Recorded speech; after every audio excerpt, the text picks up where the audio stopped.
Кыргыз тилиндеги бардык маалыматтарды akipress.org.kg сайтынан табасыз. Азыр акыркы жаңылыктардын топтому. Кыргызстандан товарлардын 11 түрүн ташып чыгууга убактылуу чектөө киргизилди.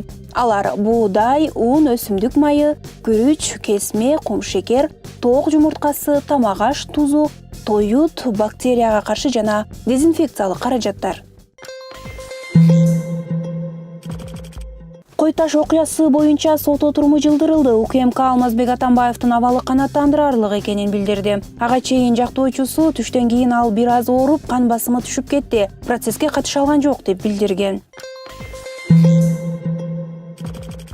Коронавирус дартына байланыштуу Бишкек шаарында кичи автобустар токтотулган. Борбордо абал кандай экенин сүрөт менен видеодон көрсөңүз болот.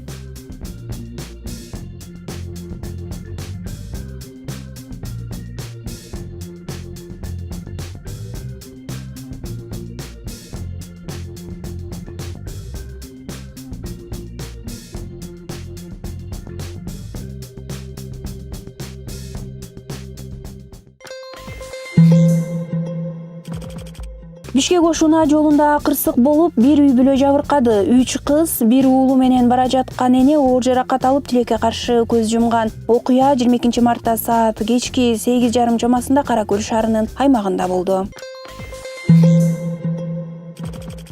Бүгүн 23 мартка карата дүйнөдө коронавирус жуктургандардын саны 294.110 адамдан ашты. Бул бейтаптар 187 өлкөдө.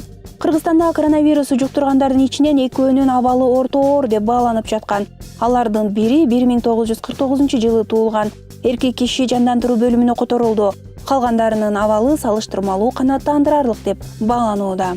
Бардык маалыматтарды уюлдук телефондон эле окусаңыз болот. Ал үчүн Баракелде мобилдик тиркемесин көчүрүп алыңыз.